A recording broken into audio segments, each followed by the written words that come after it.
beaten. They asked us to lie down. As we were lying, the lady complained she can't lie, she is pregnant. That's where she was shot dead. So military people coming with machine guns. Pa, pa, boom, boom, Kaka, kaka, kaka. boom, boom. You can only ask Biya why he's sending this army to come attack his own people. L'ennemi est à l'intérieur de la population. Ils rentrent par une porte. Ils sont des citoyens normaux.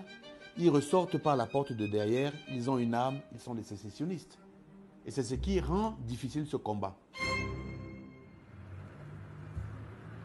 Cameroon has long been seen as a peaceful nation in a troubled region. The country has lived in relative harmony, even as Cameroon's army fights Boko Haram in the far north region, with support from the U.S. military.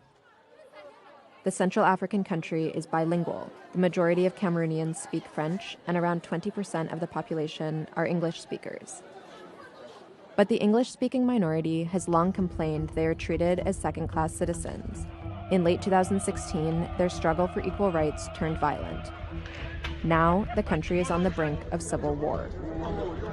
Armed English speakers are fighting to break away from the French-speaking regions and create a new nation. They call it Ambazonia. European colonial powers largely determined Cameroon's borders. In 1916, Britain and France seized the territory from Germany. Britain controlled part of it, and France controlled the rest. In 1960, French-speaking Cameroon won independence, and the following year, the British-controlled regions were given the option to join Cameroon or Nigeria. The southern English-speaking territory opted to join Cameroon, and a bilingual country was born. All the Anglophones, they have a similar problem, the problem of marginalization, the problem of suppression, the problem of assimilation. There was no violence. They were just, I think the people also had enough with the system, so they just needed an outlet. By the upper house, we are going to resort to plan B. 2 years ago, English-speaking civil servants began protesting what they have seen as forced assimilation. Many feel that French speakers have consolidated power, excluding English speakers from government and cutting them off from economic development. The demonstrations snowballed into a larger movement. The government cracked down, jailing moderate leaders and killing some protesters. The movement now had to fall in the hands of people who were more extremists, who were more not only clamoring for the rights, but wanted independence. So that was how things just turned, to the worst.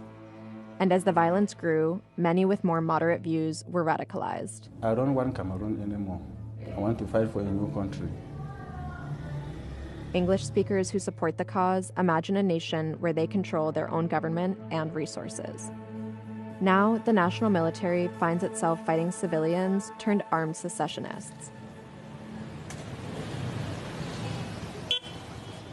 In Yaoundé, the capital, posters of President Paul Biya are everywhere. Biya, now in his mid-80s, has been in power since 1982. His administration's version of events is at odds with civilian accounts of what's happening in the English-speaking regions. L'immense majorité de nos compatriotes du Nord-Ouest et du Sud-Ouest sont des otages de séparation. Est-ce que vous savez, madame, ici, si vous avez 1000 personnes, une seule personne avec son Kalachnikov peut imposer son diktat à 1000 personnes qui se trouvent ici non armées. The secessionists, often called the Amba Boys, are mostly young men, fighting in the bush, often with little more than hunting rifles and spears. Since the violence broke out, many English speakers have accused the military of committing human rights abuses against civilians. Instead of targeting separatists, they claim the military is burning down villages and killing innocent people indiscriminately. The government, meanwhile, accuses separatists of attacking security forces and terrorizing civilians. Madame, on ne peut pas combattre dans le nord-ouest et le sud-ouest si nous n'avons pas la population à nos côtés. Quel intérêt aurions-nous à nous mettre à dos la population? Sur le plan stratégique, c'est une initiative qui est complètement suicidaire. Vous voulez dire que que l'armée camerounaise n'a jamais brûlé un village en zone anglophone, n'a jamais tué des civiliens. Non, je n'ai pas dit ça. J'ai dit que l'armée camerounaise a brûlé des camps de sécessionnistes. Ne pensez pas, vous, que quand on va rencontrer un camp des Ambazoniens, en pleine forêt, on ne va pas le brûler, on va le brûler. Mais l'armée n'a jamais trouvé les civiliens et tué ça. Okay. Du tout. Ça, c'est les pratiques des terroristes. Aujourd'hui, la population commence à comprendre où est son bien-être. Hundreds of civilians have died and 500,000 have been displaced, according to human rights groups. I have 7 children. All this stress, even up to now, I don't even know where some of my children are. Man, but if they see any young boy there, they can shoot him. They say he's Ambazonian. The military people will shoot him.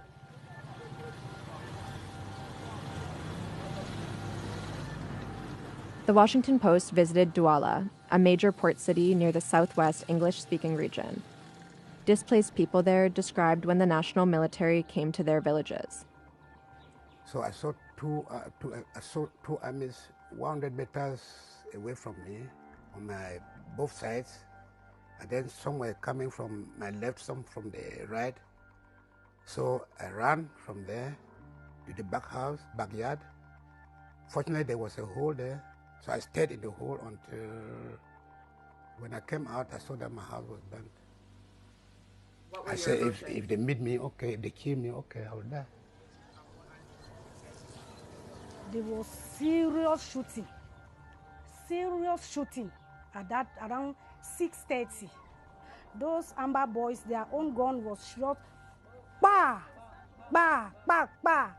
Then the military on you don't hear, bah, bah, bah, bah, bah, bah, bah, boom. That is a military gun. It was so serious. The shooting was almost for 4 hours. Nobody going outside.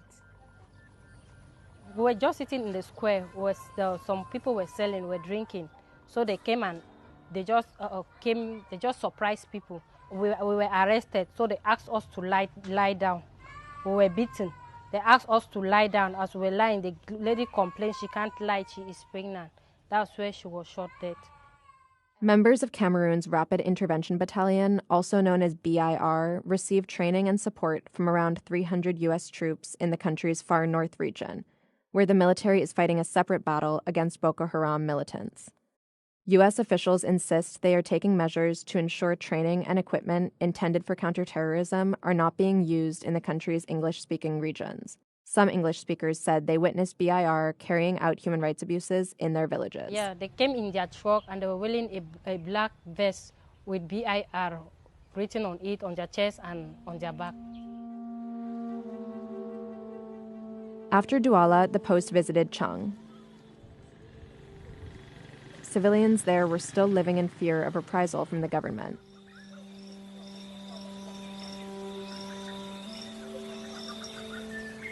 Witnesses shared this cell phone video with the Post. It appears to show Cameroonian soldiers setting fire to buildings in an English-speaking village called Azi last April.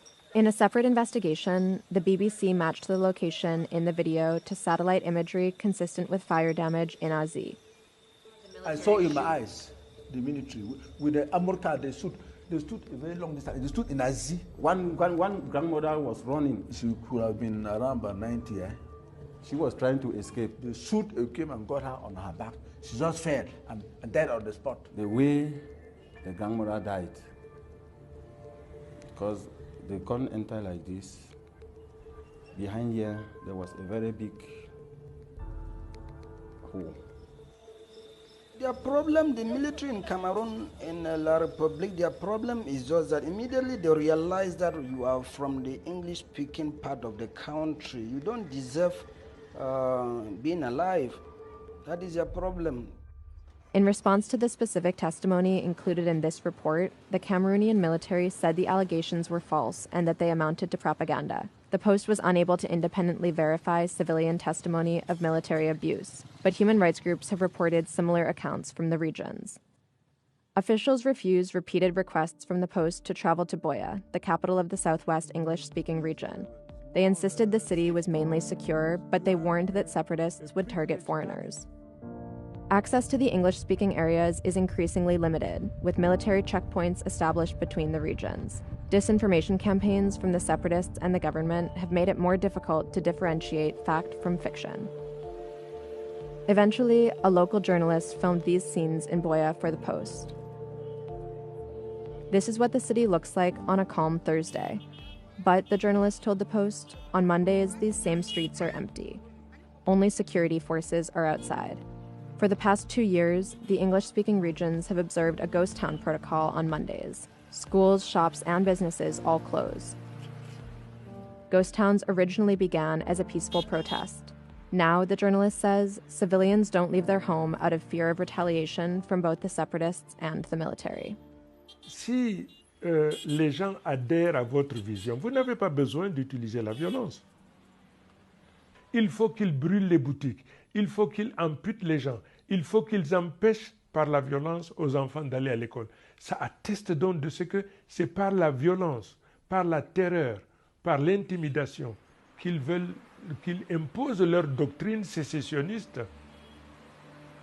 You cannot ask the government to sit round table with people and to negotiate the split, the amputation of the nation. This can never take place and will never take place. English speakers don't know where their future lies.